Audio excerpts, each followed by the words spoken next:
Olá, seja bem-vindo, seja bem-vinda mais uma vez ao nosso curso introdutório de bibliometria. Hoje o tema é indicadores bibliométricos. Bem, na aula anterior nós discutimos o papel das citações científicas e vimos também que elas funcionam como conexões intelectuais entre as pesquisas. Cada citação representa, então, um diálogo entre trabalhos acadêmicos e, quando analisadas em grande escala, essas citações formam redes que revelam a estrutura do conhecimento científico. Hoje, nós vamos avançar um passo importante, porque nessa aula nós vamos falar sobre os indicadores bibliométricos, como eu havia dito. E esses indicadores são ferramentas que nos permitem medir e analisar a produção científica.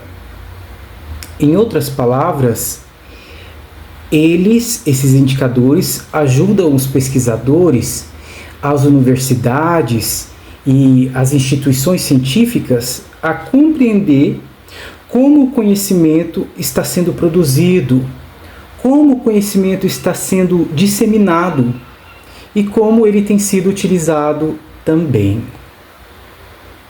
Mas afinal, o que são os indicadores bibliométricos? Eles são, na verdade, nada mais que medidas quantitativas utilizadas para analisar a produção científica. E essas medidas, elas podem ser utilizadas para avaliar diferentes aspectos da atividade acadêmica, como, por exemplo, a produtividade científica, o impacto das publicações, a influência de determinados autores, o desempenho de certas revistas e a produção de instituições ou países. E esses indicadores, eles são amplamente utilizados em avaliações acadêmicas, em relatórios científicos e também em estudos sobre o desenvolvimento da própria ciência. Eles também aparecem frequentemente em processos de avaliação de programas de pós-graduação, como nós já falamos nas aulas anteriores, para financiamento de pesquisas, desempenho institucional e ranking universitários. Mas, mais uma vez, é importante a gente lembrar que os indicadores não substituem a avaliação qualitativa da ciência. Eles apenas oferecem sinais e tendências, mas não contam toda a história. Um dos tipos mais simples de indicador bibliométrico mede a produtividade científica, como eu havia dito. Esses indicadores respondem a perguntas do tipo: quantos artigos um pesquisador publicou? Quantos trabalhos uma instituição produziu? Quantas publicações existem em uma área de pesquisa?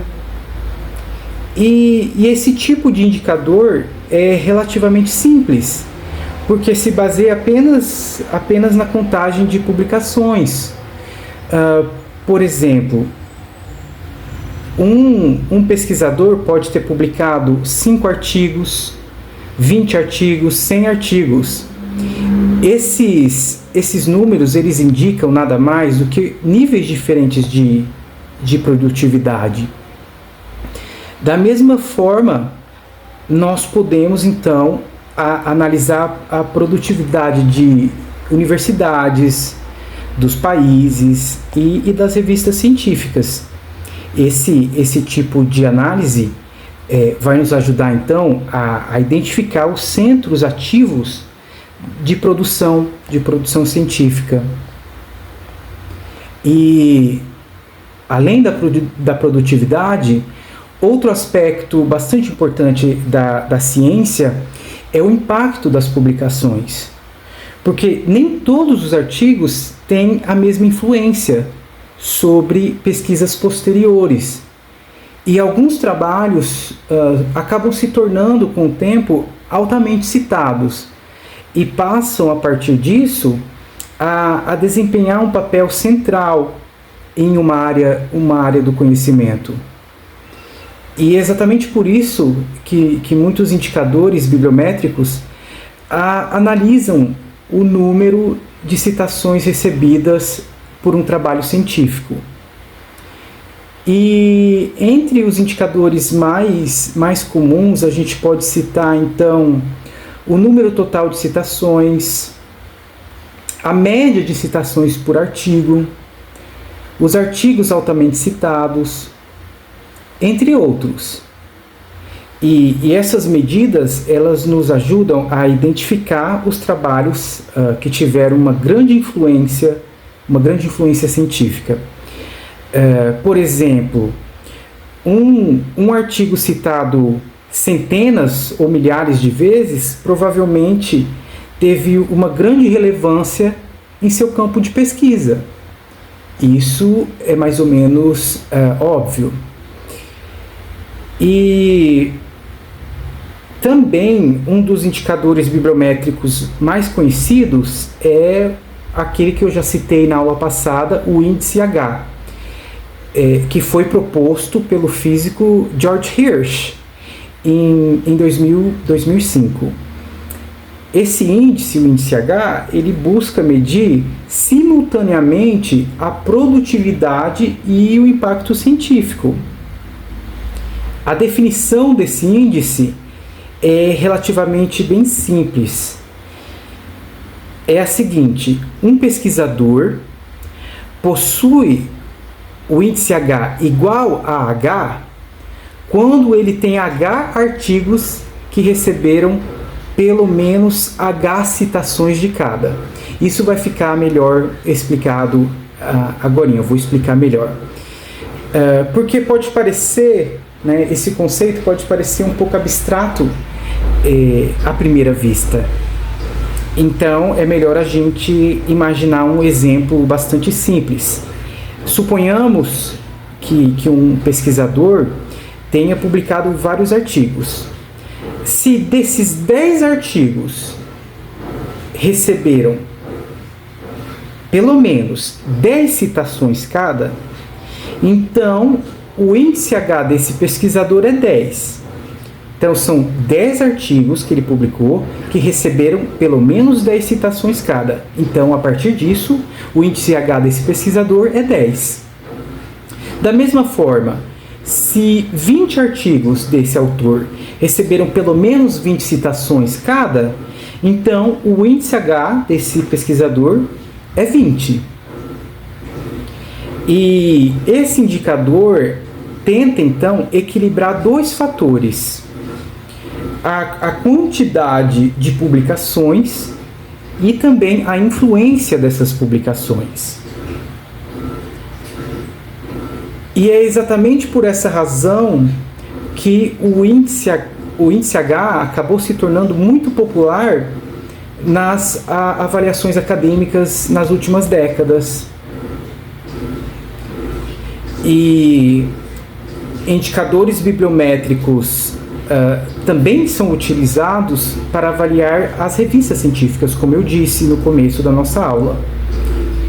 Um dos mais conhecidos é o fator de impacto, que é utilizado em algumas bases de dados, como a Web of Science. O fator de impacto mede, digamos, em termos gerais, a média de citações recebidas por artigos publicados em uma revista durante um determinado período. E revistas com fator de impacto mais alto tendem a ser consideradas mais influentes dentro de uma determinada área. No entanto, é importante que a gente tenha cautela aqui ao interpretar esse indicador, porque algumas áreas possuem ritmos de publicação e padrões de citação diferentes. É aquilo que a gente já havia dito na aula anterior. Cada área tem um ritmo e padrões de citação diferentes. Por exemplo, as áreas biométricas costumam ter mais citações, e as áreas das humanidades geralmente possuem menos citações. E é exatamente por isso as comparações diretas entre essas áreas diferentes podem ser problemáticas. Isso tem que ser levado em consideração. Antes da gente prosseguir para as demais características, né, dos indicadores, eu gostaria de solicitar a vocês, de pedir que vocês curtissem a nossa aula, compartilhassem também com seus amigos, convidem outros pesquisadores. Isso é muito importante que vocês compartilhem para nós chegarmos a mais pesquisadores. É isso aí. E retomando, os indicadores bibliométricos, eles também podem ser utilizados para analisar instituições e países, como eu havia dito. E nesse caso, os pesquisadores analisam dados como o número total de publicações, o número total de citações, a colaboração internacional, a produção por área de conhecimento, e entre outras coisas, claro. E essas análises ajudam, de certa forma, a compreender a dinâmica global da produção científica. E a título de exemplo, nós poderíamos dizer que elas podem mostrar quais países publicam em determinadas áreas, quais instituições possuem maior impacto científico, quais redes de colaboração internacional são mais fortes. E esse tipo de análise é frequentemente utilizado em políticas científicas e planejamento acadêmico. Mas assim, apesar da sua utilidade, os indicadores bibliométricos possuem limitações importantes, assim como as próprias citações, como nós falamos na aula passada. Primeiramente, diferentes áreas da ciência possuem culturas de publicação diferentes. Algumas áreas publicam muitos artigos curtos. Outras áreas publicam menos, mas com textos mais extensos. E, em segundo lugar, os indicadores baseados em citações podem ser influenciados por fatores como o tamanho da comunidade científica, o idioma da publicação, a visibilidade da revista e o acesso aberto ao artigo. E, em terceiro lugar, as métricas numéricas não conseguem capturar completamente a qualidade intelectual de uma pesquisa. E, por isso, muitos especialistas acabam defendendo que os indicadores bibliométricos devem ser utilizados com certa cautela, responsabilidade e em conjunto com avaliações qualitativas. Mas, mesmo com essas limitações, os indicadores bibliométricos acabam desempenhando um papel central na análise científica, porque eles permitem a observação de padrões amplos de produção científica. E também, quando nós analisamos milhares ou milhões de publicações, esses indicadores ajudam a revelar as tendências que seriam, de certa forma, difíceis de perceber apenas por meio da leitura individual dos artigos. E assim, os indicadores funcionam como espécies de instrumentos de observação da ciência. Claro, eles não substituem a análise crítica, deixamos claro aqui, mas ajudam sim a orientar as investigações sobre o desenvolvimento do conhecimento científico.